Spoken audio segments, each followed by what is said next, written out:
कांग्रेस के राज में सिलेंडर 400 रुपए रहता था, डीजल पेट्रोल 50 से 60 रुपए लीटर रहता था। यही हमारे देश के प्रधानमंत्री कहते थे, अरे सूखे सैया खूबे कमाते, अब महंगाई डायन खा जाते। आज यही सिलेंडर 1000 रुपए पार है, डीजल पेट्रोल 100 रुपए पार है। आज यही महंगाई भारतीय जनता पार्टी की भौजाई बन गई है। चले तो साहब गरीबी मिटाने, और गरीबों को ही मिटा दिया और उज्ज्वला वाला सिलेंडर छज्जा पर रखवा दिया। किस तरह से थके मांदे, क्या क्या बातें कर रहे हैं थके थके से। जामिया मिलिया, इस्मालिया, इस्लामिया नहीं बोला जा रहा उनसे, तमिलनाडु ने उनसे बोला जा रहा। जुबान फिसल जाती है, कोई बात कितनी बार सहारनपुर की लकड़ी, कितनी बात है, जबान फिसलती है, कितनी बार फिसलती है जब आपने आदमी बौखलाया हुआ होता है, तब उसकी जबान फिसलती है। नमस्कार, आदाब, सत श्री अकाल, मैं हूँ आपके साथ पूजा। और अभी जिस तरीके से अभी छठा चरण जो है कंप्लीट हो चुका है, सातवां चरण अपनी जोश शोर पर है। और जिस तरीके से पक्ष विपक्ष की प्रतिक्रिया सामने आ रही है, जिस तरीके से कटाक्ष हो रहा है, मुजरा जैसे वर्ड जो है सामने आ रहे हैं पब्लिक के बीच में, और प्रतिक्रिया जब विपक्ष की तरफ से आती है चमचा चमची वाली, तो उस पर अभी चर्चा करेंगे और लोगों के बीच जानेंगे कि किस तरीके से। और अभी ईवीएम मशीन का जो अभी सामने आया है रिसेंटली, उस पर भी बात करेंगे। क्या नाम है आपका? देखिए मैडम, मेरे गार्जियंस ने बोला है कि नाम नहीं बताना है। नहीं, नाम बताना है। हाँ। भारत से प्रेम करने वाला भारतीय भारतीय है। भारतीय। चलिए, ये तो बहुत अच्छी बात है, क्योंकि आजकल जो भारतीय की परिभाषा बदल चुकी है। देखिए, अभी क्या लग रहा है, जिस तरीके से एम फैक्टर का जो अभी सामने आ रहा है, मंदिर, मुजरा, मंगलसूत्र, मुस्लिम लीग, एम फैक्टर बहुत चल रहा है, तो अभी इस पर आपकी प्रतिक्रिया क्या है? देखिए प्रतिक्रिया आपने देखा, देश की जनता ने, देश की जनता के मुद्दों वाली प्रतिक्रिया होनी चाहिए। आज देश के अंदर नरेंद्र मोदी जी की बौखलाहट देश के अंदर नजर आई, 6 चरणों में नजर आई। 7वें चरण में अब वो मुजरा वाला शब्द यूज कर रहे हैं। मुजरा वाला वो शब्द यूज कर रहे हैं जो देश के प्रधानमंत्री को शोभा नहीं देता। वो किसी भी इंसान को मुजरा वाला शब्द शोभा नहीं देता, तो वो तो देश के 140 करोड़ देशवासियों का प्रतिनिधित्व जो प्रधानमंत्री पोस्ट करती हो, जो पद करता हो, उनको पद की गरिमा समझनी चाहिए। मोदी जी का शायद मुझे लगता है वो 75 के आफ्टर वो प्रधानमंत्री नहीं बनेंगे। शायद मुझे लगता है उनकी मेंटलिटी है ना, वो डिफ्यूज हो चुकी है। देश मतलब बौखलाहट है कि हार की बौखलाहट है क्या? देखिए, हार में जब इंसान को पराजय हासिल होती है ना, तो उस सिचुएशन में बंदा जो है ना तरह तरह के आर्ग्यूमेंट्स करता है, तरह तरह की बातें करता है, उल्टी सीधी बातें करता है। देश के अंदर उन मुद्दों को नरेंद्र मोदी जी नहीं उठाते जो जनता चाहती है।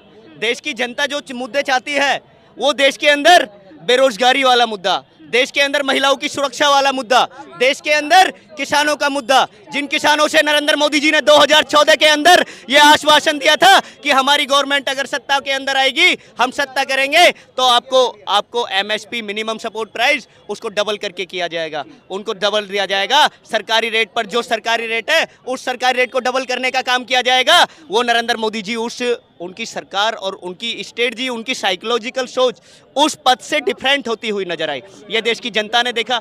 आज देश के अंदर नरेंद्र मोदी जी ने देश के अंदर देखा ना, किसानों को, उन अन्नदाताओं का अपमान किया। इनके तरह तरह के डिबेट में बैठ के अन्नदाताओं का अपमान करते थे, जनता ने 6 चरणों के अंदर जवाब दे दिया। आज देखिए, मनोज तिवारी का वीडियो वायरल होता है, उसको किसने परमिशन दे दी अंदर से कुंडी लगाने की? अंदर से वीडियो देखा ना, इलेक्ट्रॉनिक वोटिंग मशीन उस रूम में रखी हुई है और अंदर से कुंडी लगाने की परमिशन किसने दे दी? उसको पोल नहीं करने दिया गया, जनता को, देश के वोटर को वोट नहीं डालने दिया गया। मैंने देखा, मैंने जहां पोल किया अपनी कंस्टिट्यूएंसी, वहां मैंने विजिट किया, तो मैंने देखा देश के अंदर मोदी जी की शाह और नरेंद्र मोदी जी की जो तानाशाही है, ये देश के अंदर जो चल रही है ना, देश के अंदर अच्छा नहीं। ये देश के अंदर उस तानाशाही के अगेंस्ट में इस देश के वोटरों ने वोट, मैडम, 6 फेजों के अंदर आज 7वां फेज आने वाला है। 1 तारीख को 7वां फेज है। मैं तो देशवासियों से हाथ जोड़ के विनम्र निवेदन करना चाहूंगा कि देश के अंदर इंडिया गठबंधन को वोट करे, और उस इंडिया गठबंधन को वोट करे जो आपके बच्चों का भविष्य चाहता है, उस बच्चे को भविष्य चाहता है। देखिए, जो पाकिस्तान में जाके नवाज शरीफ के साथ बिरयानी खाने का काम करेगा, उस प्रधानमंत्री को हम पीएम का चेहरा नहीं चाहते। हमें इंडिया का प्रधानमंत्री चाहिए मैडम। चाइना हमारी जमीन पर कब्जा बनाए हुए है, और मोदी जी कहते हैं, उनका मंत्रिमंडल कहता है कि सारा कुछ चंगा चल रहा है। चंगा नहीं चल रहा मैडम, देश के अंदर ये धंधा चल रहा है। मुद्दा तो नहीं है हमारा मुद्दा।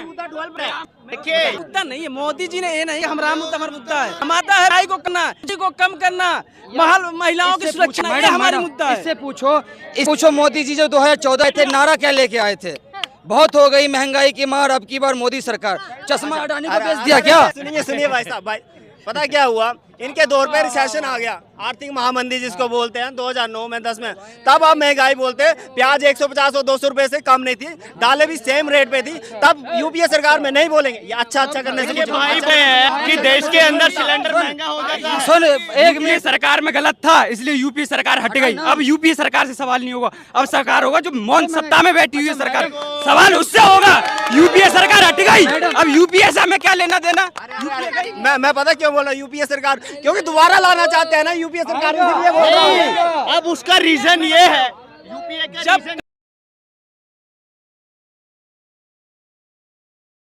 कांग्रेस के राज में सिलेंडर 400 रुपए रहता था, डीजल पेट्रोल 50 से 60 रुपए लीटर रहता था। यही हमारे देश के प्रधानमंत्री कहते थे, अरे सूखे सैया खूबे कमाते, अब महंगाई डायन खा जाते। आज यही सिलेंडर 1000 रुपए पार है, डीजल पेट्रोल 100 रुपए पार है। आज यही महंगाई भारतीय जनता पार्टी की भौजाई बन गई है।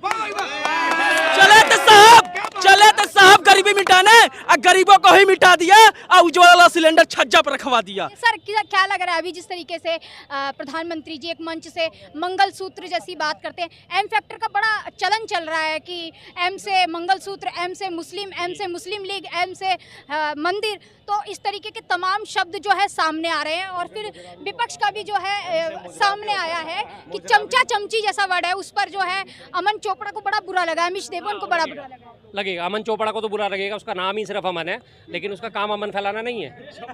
उसका नाम अमन है सिर्फ, वो नाम पता नहीं कैसे माँ बाप ने रख दिया और वो अपने नाम को सार्थक करता तो हमें बहुत अच्छा लगता।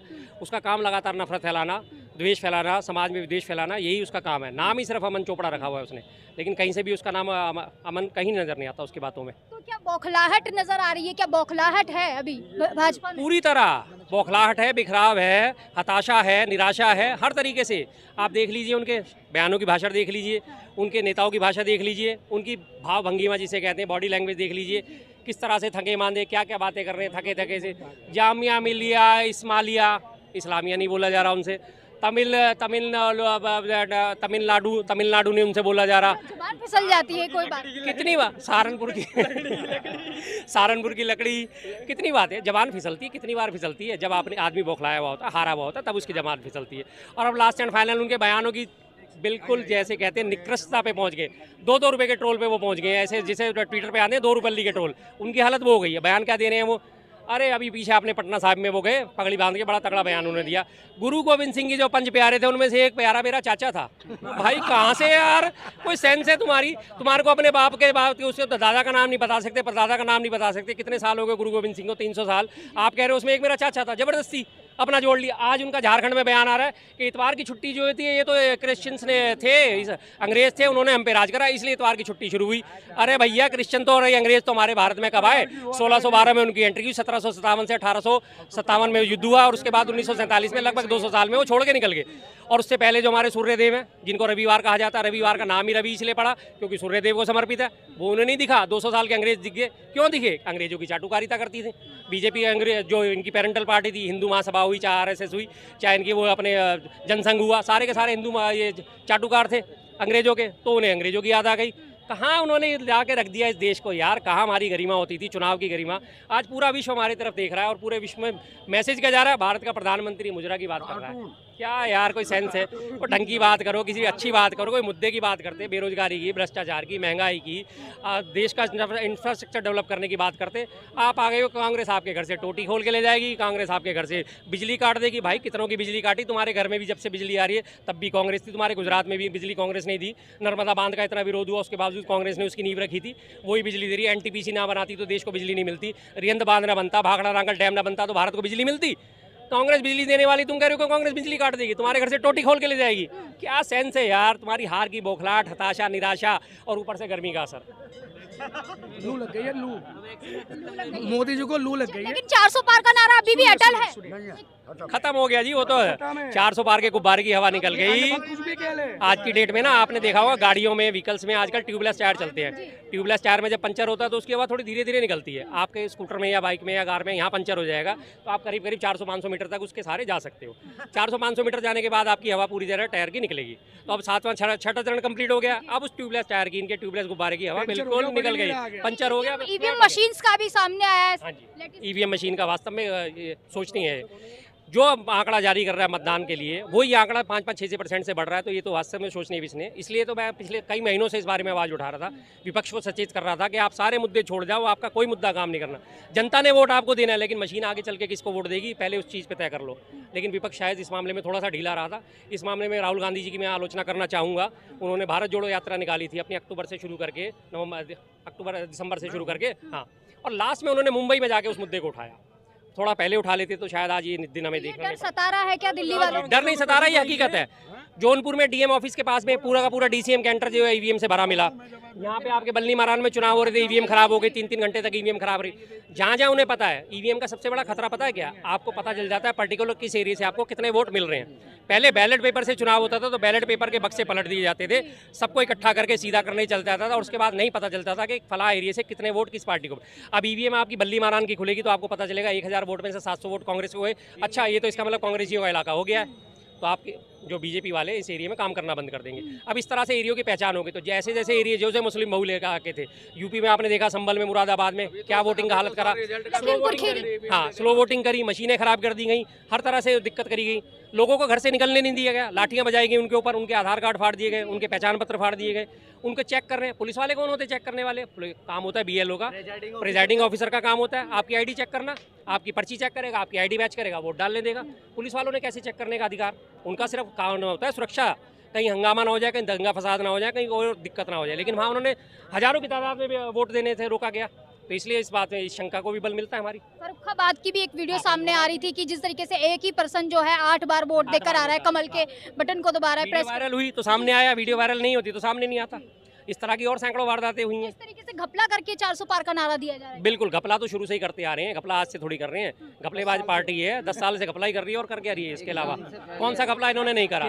कौन सा ऐसी चीज है जिसमें इन्होंने घपला नहीं करा? राफेल में तो इन्होंने घपला करा, इन्होंने ही कराया था चुनाव सारा, घपला करके बीजेपी जीत गई। देखो क्या दलीलें चल रही हैं और आप लोग चलाते हो, उल्टा चलाओगे, अंधभक्त को धो दिया।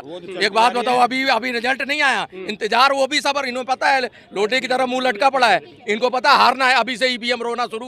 ईवीएम भाई साहब, इनके जो नेता हैं वो ईवीएम को सुप्रीम कोर्ट ने फटकार लगाई, भागे वहां से उल्टे पैर। इन्होंने पिटीशन फाइल दायर की थी, तो तब ये हमें वहां पे बोलते हैं ना, वहां नहीं बोलेंगे, रोड पे बोलते हैं और झूठ बोलते हैं। ये चीज गलत है। अगर झूठ बोलना है तो बोलते रहो, तुम्हारे खुशी मिल रही है, बोलते जाओ झूठ। 2014 में तुमने ही कराया चुनाव, तो फिर कैसे जीत गया मोदी? मत जीतने देते तुम। सारा ईवीएम तुम्हारा, सारा सिस्टम। लहर थी ना, लहर थी। लहर कैसे? अब लहर थी। तुम तो हर चीज का रीजन बना के पहले ही रखते हो, ये था वो था। अरे भाई, इन्हीं का था सब कुछ इन्हीं का था, यही लोग थे। ये तो बाहरी बंदा, इनको तो कह रहे थे कि मोदी वोदी कोई नहीं आएगा, गरीब है, तो उसको मत आने देते। तुम इतना परेशान क्यों हो? वो आ गया तो अब ईवीएम है, फलाना है, ऐसा हो गया, वैसा हो गया। ऐसे मत करो ना।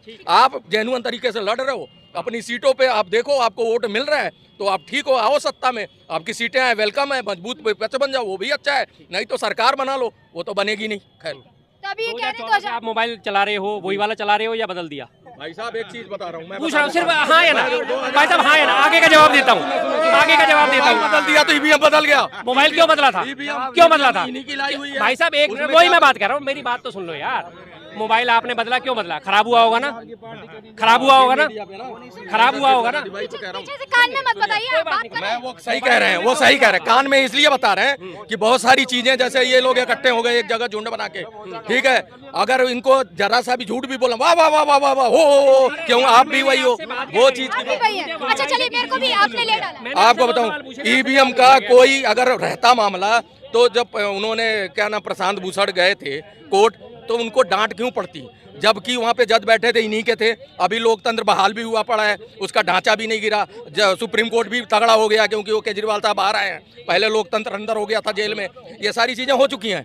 अब जो है इंतजार करो और अपनी बारी का, आप जीतते हो तो ठीक है, अभी से आपके नेता अब रोने वाले हैं, तो आप पहले ही पब्लिक शुरू हो गई रोड पे ईवीएम हो गया आपका। 2014 में आपने मोबाइल बदला होगा, किस वजह से बदला होगा? खराब हुआ होगा, खराब हुआ होगा ना, बदला होगा ना, खराब हुआ होगा, बदला होगा, नहीं भी बदला होगा, नहीं भी बदला होगा। मेरे घर में 2 मोबाइल नहीं बदलेगा। अरे सर चल रहे हैं, बहुत सारे चल रहे हैं, मेरे पास तो दर्जनों पड़े हैं, दर्जनों पड़े। आपने बदला क्या? कोई भी मशीन, कौन सी ऐसी मशीन है, कौन सी ऐसी मशीन है जो खराब नहीं होती, जिसमें खराबियां नहीं आती? 2014 में मशीन थी, उसके बाद क्या उसमें खराबी नहीं आ सकती? आयोग क्या कर रहा है? झक मार रहा है। बिल्कुल मार रहा है। अच्छा, खुल के कहते हैं, आरोप लगाते हैं। अरे यार आपको क्या लगता है? सुप्रीम कोर्ट ने अगर बता देते हैं, सुप्रीम कोर्ट की आपको बता दें, सुप्रीम कोर्ट में सारी की सारी एप्लीकेशन किसकी बेंच में जाती है? जस्टिस बेलायम त्रिवेदी, जस्टिस संजीव खन्ना और जस्टिस दीपांकर। ये 3 के 3 नहीं आते। अरे यार सुना करो भाई साहब, सीजेआई है वो, चंद्रचूड़ सीजेआई है। कितने जाते हैं? 34 हैं इस तरह। अरे सर सुन जजों की जरूरत है वहाँ पे। सर जवाब तो ले लेने दीजिए। ये सारी की सारी जो भी बीजेपी की एंटी जाती है, बीजेपी को जिसमें लगता है कि बीजेपी हार सकती है, सारी की सारी रजिस्ट्री उन्हीं के उसमें केस लगाती है। जस्टिस बेलायम त्रिवेदी कौन है? जस्टिस बेलायम त्रिवेदी वो हैं 2002 से गुजरात विधि थी। संजीव खन्ना है जो अभी दिल्ली के हमारे हाई कोर्ट के जज, और उनका एक भी फैसला आप उठा के देकर बीजेपी के खिलाफ गया हो तो हम साफ सीधी हुई है तो लगी हुई है, हकीकत बात है। कांग्रेस को करना था ना, judiciary one nation one judiciary कर देना। गलती यही तो कर दी कांग्रेस की। सबसे बड़ी 2 गलतियां क्या हुई? उसने जुडिशरी को कभी नहीं छेड़ा और उसने मीडिया को निष्पक्ष रहने दिया। मीडिया के ऊपर उसने कभी, अरे यार उसी 1975 की बात कर रहे हो ना, अब इसकी भी बात सुन लो। 1975 में इंदिरा गांधी का चुनाव रद्द किसने करा था? इलाहाबाद हाई कोर्ट ने। इलाहाबाद हाई कोर्ट के जज का फैसला माना गया था ना, चुनाव रद्द करा, उन्होंने नहीं माना, इमरजेंसी लगाई, लेकिन उन्होंने फैसला दिया था ना इंदिरा गांधी के खिलाफ दिया था, जबकि 71 में वो मुकदमा दायर हुआ था, जयप्रकाश नारायण ने मुकदमा दायर करा था। 5 साल बाद उसका फैसला हुआ, उनको चुनाव को अयोग्य ठहराया गया था, इंदिरा गांधी को अयोग्य ठहराया गया। गांधी ने हठधर्मिता दिखाते हुए अपनी इमरजेंसी लगा दी, 2 साल तक इमरजेंसी लगी। 77 में चुनाव हुआ, जनता ने क्या करा? पलट दी ना पूरी सरकार।